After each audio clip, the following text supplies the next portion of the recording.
بسم الله الرحمن الرحيم. الرحمن علم القرآن، خلق الإنسان، علمه البيان. الشمس والقمر بحسبان، والنجم والشجر يسجدان.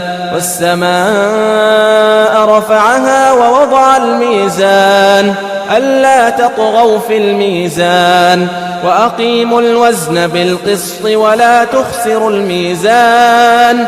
والأرض وضعها للأنام، فيها فاكهة والنخل ذات الأكمام، والحب ذو العصف والريحان. فبأي آلاء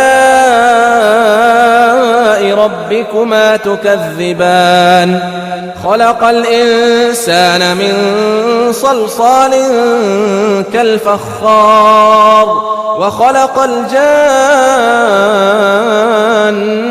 من مارج من نار.